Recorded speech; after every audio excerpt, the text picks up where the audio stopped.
To study the detailed interactions of an ion with the channel protein, we carry out molecular dynamics simulations.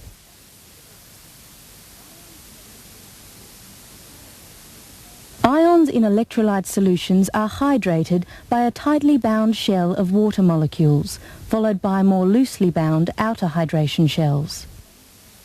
The potassium ion has a radius of 1.33 angstrom. However, there are on average about 6 water molecules in the first hydration shell, occupying a sphere of radius 4.2 angstrom. Thus, the selectivity filter, shown here, with pore radius 1.4 angstrom, is too narrow to house a hydrated potassium ion, and water molecules must be discarded for the ion to enter. As the ion moves from one ring of carbonyls to another through the selectivity filter, we observe the change in the ion-water geometry. Once the ion reaches the center of the selectivity filter region, it is coordinated by just 2 water molecules. Since each hydration water stabilizes the ion by approximately 20 kT, the corresponding energy cost would be substantial. To prevent this insurmountable energy cost, the carbonyl oxygen atoms play the role of the water molecules by forming coordinate bonds with the potassium ion. The solvation structure of the ion can be deduced by examining the radial distribution function. Here, the probability of finding oxygen atoms is plotted against the distance from the center of the potassium ion.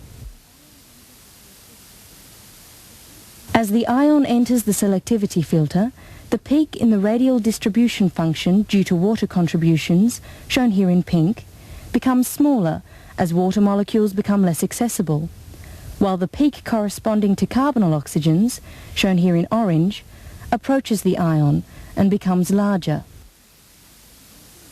Through most of the selectivity filter, the potassium ion is surrounded by carbonyl oxygen atoms and water molecules, such that the 2 peaks in the radial distribution function are roughly superimposed.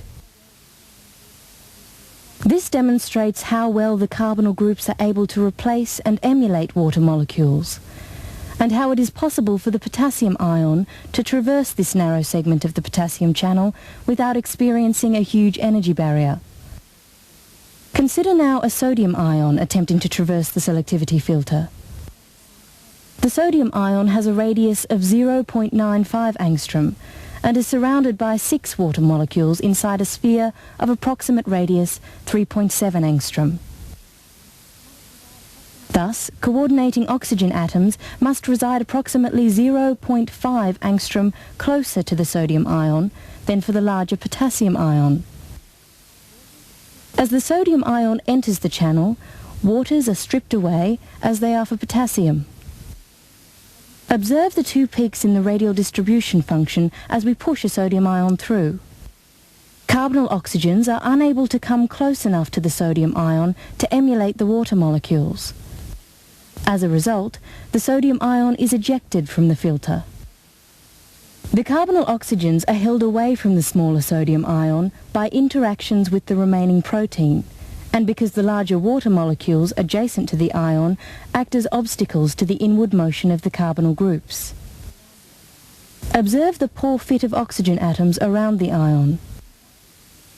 When we compare this with the fit around a potassium ion, we can understand how this channel discriminates between the two. A sodium ion experiences a free energy barrier of approximately 8 kT with respect to a potassium ion, easily sufficient to exclude it from the channel.